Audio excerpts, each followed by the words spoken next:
Voici une vérité que les experts en développement personnel ne vous diront pas. Votre limite n'est pas un manque de potentiel, c'est un excès de confort. Vous n'avez pas besoin de plus d'inspiration, mais de plus de perturbation. Vous êtes devenu dangereusement habile à maintenir des schémas qui vous protègent tout en sacrifiant les schémas qui vous permettraient de réussir. Au cours de ces prochains jours, je vais vous montrer comment démanteler systématiquement les mécanismes de confort qui ont saboté votre croissance. Il ne s'agit pas de gestes spectaculaires ou d'engagements émotionnels. Il s'agit de mettre en œuvre méthodiquement ces principes que les personnes qui réussissent ont toujours connus, mais que les personnes médiocres évitent systématiquement.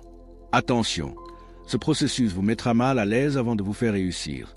Si vous recherchez une transformation confortable, je vous recommande de trouver un autre conférencier. Mais si vous êtes prêt à échanger un inconfort temporaire contre une croissance permanente, ces quelques minutes pourraient être le point de pivot que votre vie attendait. C'est au moment où vous décidez de changer que tout devient possible. La plupart des gens passent leur vie à attendre le moment idéal pour se transformer, attendre une permission, attendre que les circonstances s'alignent, attendre que quelqu'un remarque leur potentiel.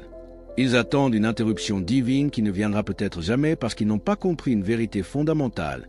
La transformation n'est pas prévue pour demain. Elle est disponible dès maintenant. Regardez autour de vous. Chaque personne assise ici a quelque chose en commun, quelque chose de si évident que nous le reconnaissons rarement. Nous disposons tous d'exactement 168 heures par semaine. Que l'on soit riche ou en difficulté, que l'on réussisse ou que l'on stagne, que l'on s'épanouisse ou que l'on soit frustré, nous disposons tous du même temps. Pourtant, certaines personnes obtiennent constamment des résultats extraordinaires, tandis que d'autres restent prisonnières de cycles de médiocrité et de déception. Pourquoi ? La différence ne réside pas dans le talent, ni dans la chance, ni même dans l'opportunité. La différence réside dans la façon dont vous gérez ces 168 heures.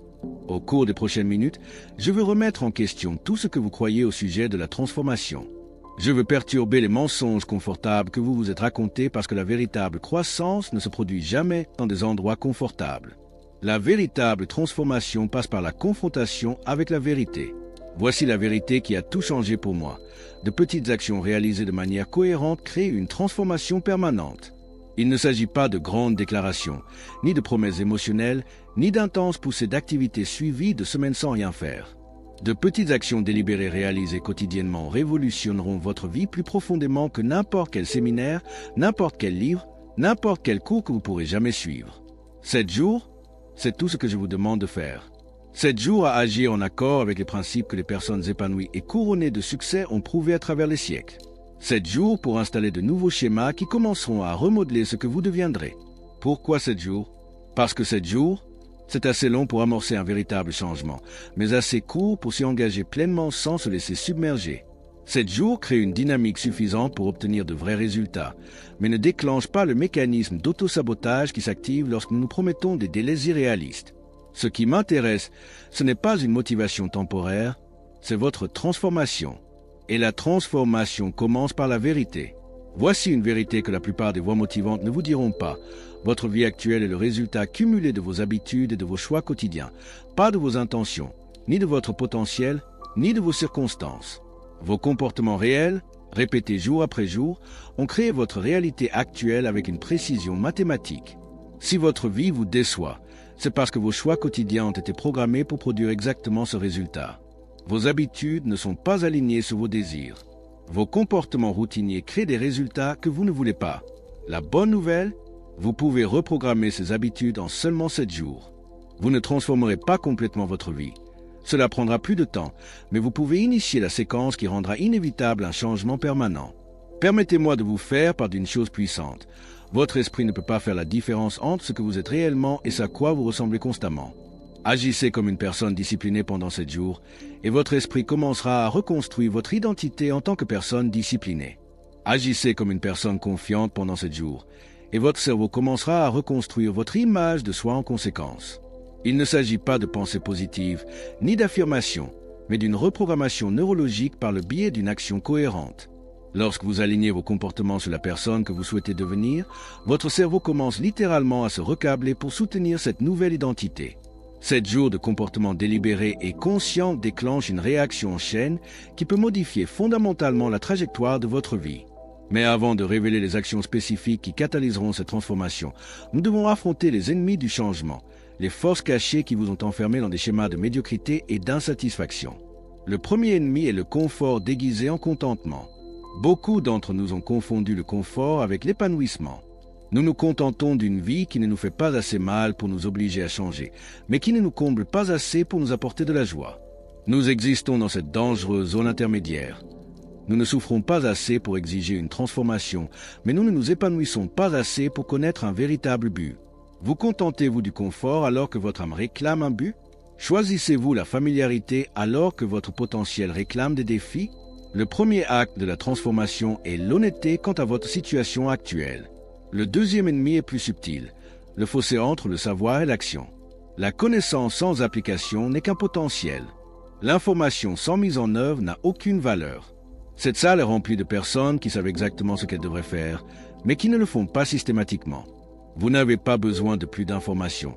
Vous avez besoin d'une transformation de votre mise en œuvre. Le troisième ennemi est le plus trompeur, la croyance que la transformation exige la perfection. Combien de fois avez-vous abandonné la croissance parce que vous ne pouviez pas maintenir la perfection? Combien de fois avez-vous abandonné parce que vous avez commis une erreur, manqué un jour, failli à votre engagement? La transformation ne repose pas sur la perfection, mais sur la constance. Il ne s'agit pas de jours parfaits, mais d'une direction accumulée.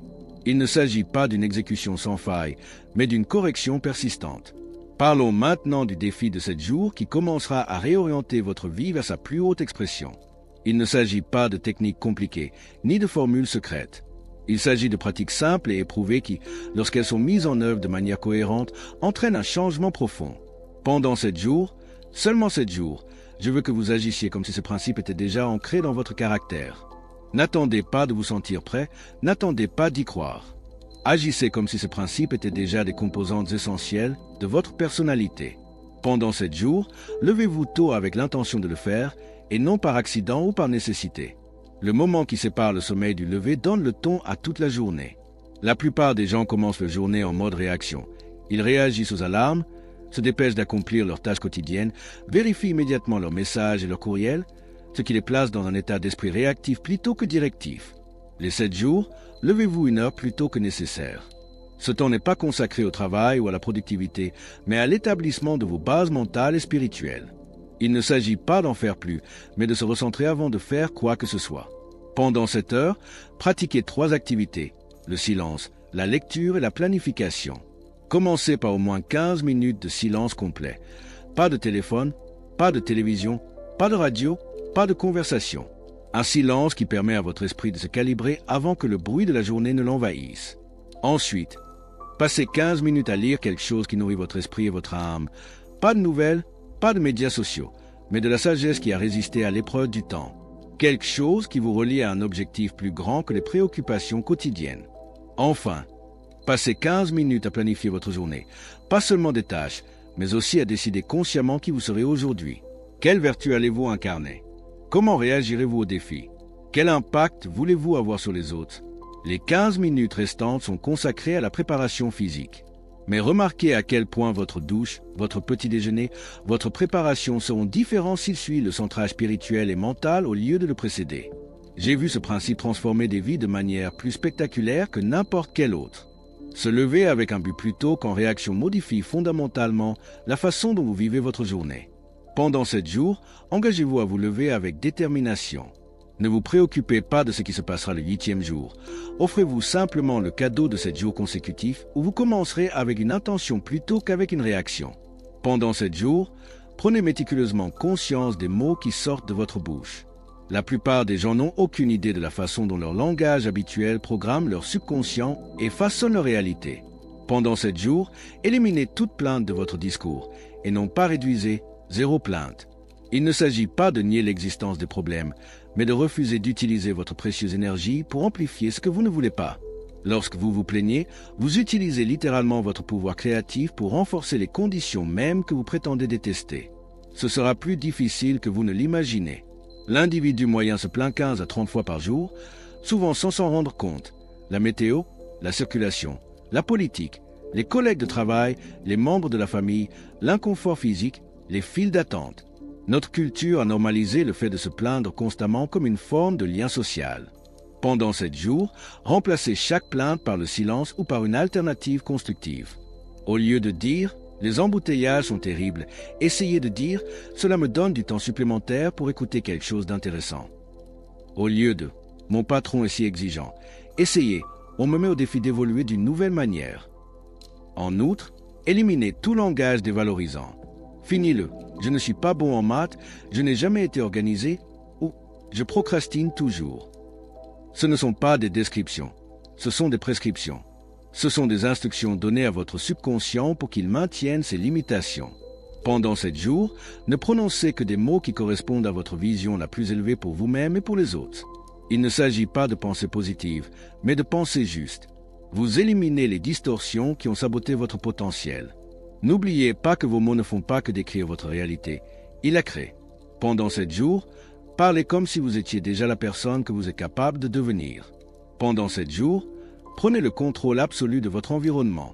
La plupart des gens sous-estiment considérablement l'influence de leur environnement sur leurs pensées, leurs sentiments et leurs comportements. Commencez par vos espaces physiques.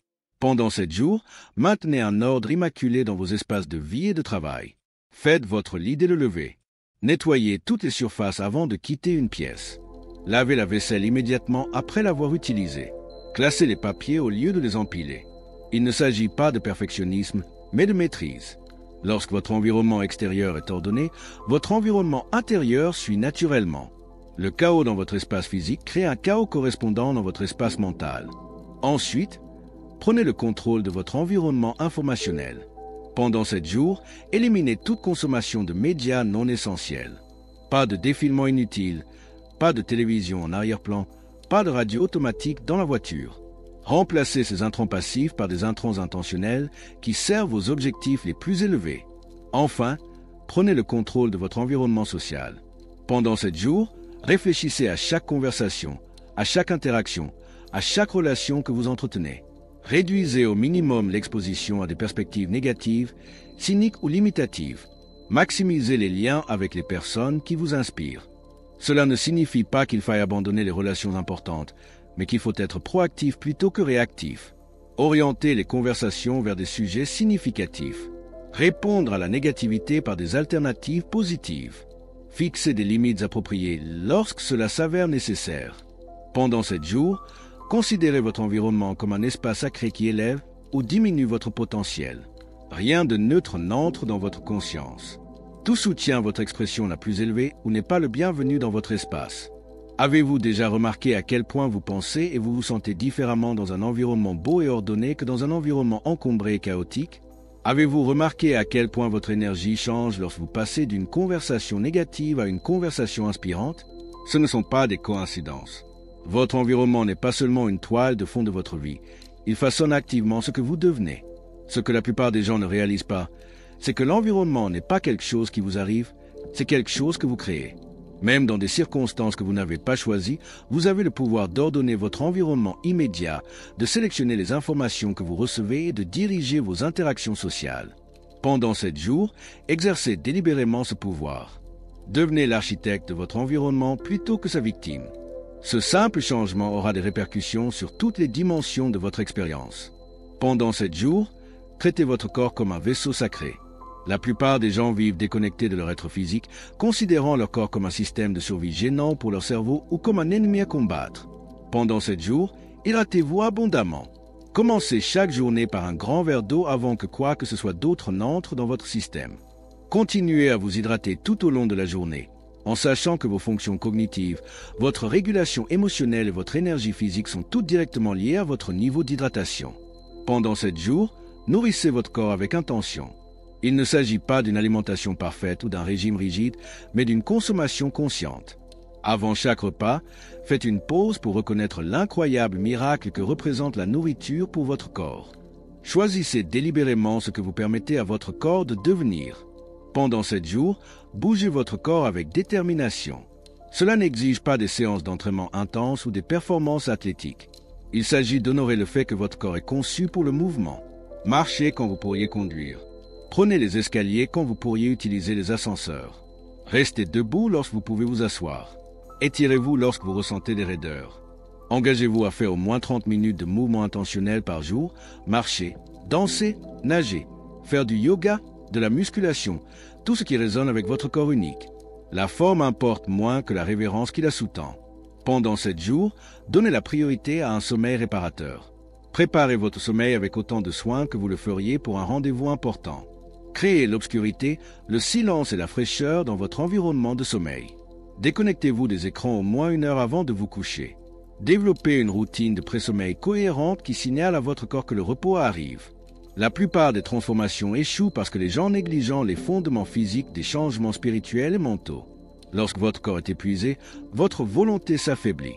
Lorsque vous manquez d'énergie, votre vision se rétrécit. Lorsque vos systèmes physiques sont stressés, votre résistance émotionnelle s'effondre. Pendant 7 jours, honorez votre existence physique comme le miracle qu'elle est. Cette révérence créera la base énergétique de tous les autres aspects de votre transformation. Pendant 7 jours, servez intentionnellement les autres sans attendre de reconnaissance ou de retour. Ce principe s'attaque à l'une des sources les plus courantes de malheur, l'égocentrisme. Lorsque nous nous concentrons principalement sur nos propres besoins, désirs, problèmes et objectifs, nous créons des conditions psychologiques propices à la souffrance. Paradoxalement, plus nous nous concentrons sur notre propre épanouissement, plus celui-ci nous échappe. Pendant 7 jours, accomplissez chaque jour au moins un acte de service délibéré. Il ne s'agit pas de faire de grands gestes ou de consacrer beaucoup de temps. Il s'agit de faire passer votre conscience de la préoccupation personnelle à la contribution. Envoyez un message d'encouragement à une personne en difficulté. Effectuez une tâche pour un membre de la famille sans le mentionner. Laissez un généreux pourboire accompagné d'une note d'appréciation. Faire des compliments précis et sincères à un collègue de travail. Ramasser les déchets dans un espace public. Permettre à quelqu'un de s'insérer dans la circulation avec un sourire sincère. La clé réside dans l'intentionnalité. Il ne s'agit pas d'actes de bonté commis au hasard, mais de choix délibérés visant à passer de la consommation à la contribution, de l'obtention au don, du souci de soi à un impact significatif. Pendant 7 jours, commencez à poser des questions différentes. Au lieu de « Que puis-je obtenir aujourd'hui ?», demandez « Que puis-je donner aujourd'hui ?» Au lieu de « De quoi ai-je besoin ?», demandez « Qui a besoin de moi ?» Au lieu de « Comment je me sens ?», demandez « Comment puis-je améliorer les sentiments de quelqu'un d'autre ?» Ce principe transforme non seulement ceux que vous servez, mais aussi toute votre expérience de la vie. Lorsque vous apportez de la valeur plutôt que de la consommer, vous accédez à des niveaux d'épanouissement qui restent inaccessibles à ceux qui se concentrent principalement sur eux-mêmes. Pendant 7 jours, devenez une force délibérée pour le bien dans la vie de ceux qui vous entourent. Ne vous préoccupez pas de l'ampleur de votre impact. Concentrez-vous sur la cohérence de votre contribution. Pendant 7 jours, prenez conscience de votre relation avec l'argent. Rien ne révèle plus clairement nos vraies valeurs que la manière dont nous répartissons nos ressources financières. Pendant 7 jours, notez toutes vos dépenses, même les plus modestes. Il ne s'agit pas de restrictions, mais de prise de conscience. La plupart des gens n'ont aucune idée de la destination réelle de leurs ressources, car les dépenses sont devenues largement inconscientes. Passez en revue vos habitudes de dépenses du mois précédent. Quel pourcentage a été consacré au plaisir temporaire par rapport aux valeurs durables? Quel pourcentage a été consacré à des biens matériels plutôt qu'à des expériences qui vous développent? Quel pourcentage a été consacré à la consommation plutôt qu'à la contribution? Pendant 7 jours, mettez en œuvre le principe de l'allocation intentionnelle. Avant le début de la journée, décidez exactement combien vous allez dépenser et pourquoi. À la fin de la journée, rapprochez les dépenses réelles des dépenses prévues. Notez les forces psychologiques qui vous ont détourné de vos intentions. Pendant 7 jours, pratiquez la gratitude pour chaque échange financier, qu'il s'agisse de faire des courses, de payer des factures ou de faire des achats plus importants. Faites une pause pour reconnaître le miracle de l'échange qui permet à vos ressources d'assurer ce dont vous avez besoin et ce que vous appréciez. Pendant 7 jours, appliquez le principe des premiers fruits en allouant les premiers 10% de vos revenus à votre avenir par l'épargne ou l'investissement et un autre pourcentage à des objectifs plus larges que vous par le biais de dons. Ce modèle d'allocation recrée littéralement votre relation avec l'abondance. Les difficultés financières de la plupart des gens ne sont pas d'abord d'ordre mathématique, mais psychologiques. Elles sont enracinées dans des schémas inconscients, des déclencheurs émotionnels et des distorsions de valeurs auxquelles ils n'ont jamais été directement confrontés. Pendant 7 jours, prenez pleinement conscience de ce domaine fondamental de la vie. Vous serez surpris de la rapidité avec laquelle votre relation avec les ressources commencera à se transformer. Pour beaucoup de gens, Ce principe est particulièrement difficile à appliquer, car l'argent touche à beaucoup de nos insécurités et de nos désirs les plus profonds. Nos schémas financiers remontent souvent à l'enfance et sont renforcés par des années de répétition inconsciente. Pendant 7 jours, vous n'essayez pas de transformer complètement votre situation financière. Cela prend plus de temps. Il s'agit simplement de faire prendre conscience de schémas qui ont fonctionné en dehors de votre conscience. Vous posez les bases d'un changement durable en commençant par comprendre ce qui se passe réellement. Pendant 7 jours, alignez vos actions sur vos valeurs les plus élevées. L'intégrité n'est pas seulement une question d'honnêteté, c'est une question de plénitude. Il s'agit d'intégrer vos croyances, vos paroles et vos actions dans une expression unifiée. La plupart des gens éprouvent des frictions internes constantes parce que ce qu'ils font est en contradiction avec ce qu'ils croient. Ils accordent de l'importance à la santé, mais font des choix malsains. Ils accordent de l'importance aux relations, mais donnent la priorité au travail. Ils accordent de l'importance à l'honnêteté, mais se livrent à de petites tromperies. Ce décalage crée un profond vide psychologique et spirituel. Pendant 7 jours, identifiez vos 3 valeurs fondamentales, les principes qui doivent définir votre vie. Il peut s'agir de l'excellence, de la compassion et du courage. Peut-être s'agit-il de la foi, de la famille et de la liberté. Les valeurs spécifiques importent moins que votre engagement à les incarner. Avant chaque décision, posez-vous la question suivante. Ce choix est-il conforme à mes valeurs fondamentales? Avant chaque conversation, réfléchissez. Mes paroles reflèteront-elles ce que je crois le plus profondément? Avant chaque engagement, évaluez. Est-ce que cela correspond à ce que je me suis engagé à devenir? Pendant 7 jours, éliminez l'écart entre ce que vous savez et ce que vous faites. Il ne s'agit pas de perfection, mais d'orientation. Il s'agit de réduire les frictions internes qui épuisent votre énergie et diminuent votre impact. Chaque soir, passez en revue votre journée sous l'angle de l'intégrité. Où vos actions ont-elles été en accord avec vos valeurs? Où des lacunes sont-elles apparues? Ne vous jugez pas sévèrement pour il est important de reconnaître les désalignements, mais de les reconnaître consciemment. La prise de conscience précède la transformation. Pendant 7 jours, pratiquez la correction immédiate du cap. Lorsque vous remarquez que vous vous éloignez de vos valeurs, n'attendez pas le moment opportun pour vous réaligner. Faites l'ajustement immédiatement, aussi petit soit-il. Ce principe d'alignement d'intégrité crée une puissance extraordinaire dans votre vie. Lorsque vous ne vous battez plus contre vous-même, lorsque vos croyances, vos paroles et vos actions fonctionnent en harmonie plutôt qu'en opposition, vous accédez à une énergie et une clarté que la plupart des gens ne connaissent jamais. C'est ces principes, mis en pratique pendant 7 jours seulement, vont initier une transformation bien au-delà de ce que vous pourriez imaginer possible en si peu de temps. Non pas parce qu'ils sont magiques, mais parce qu'ils s'alignent sur les lois fondamentales qui régissent le développement et l'épanouissement humain. Rien ne crée plus de fatigue interne que l'écart entre ce que vous croyez et la façon dont vous vous comportez. Rien ne diminue plus votre pouvoir que de dire une chose tout en faisant une autre. Pendant 7 jours, comblez cet écart grâce à un alignement constant et conscient. L'énergie que vous récupérez vous étonnera.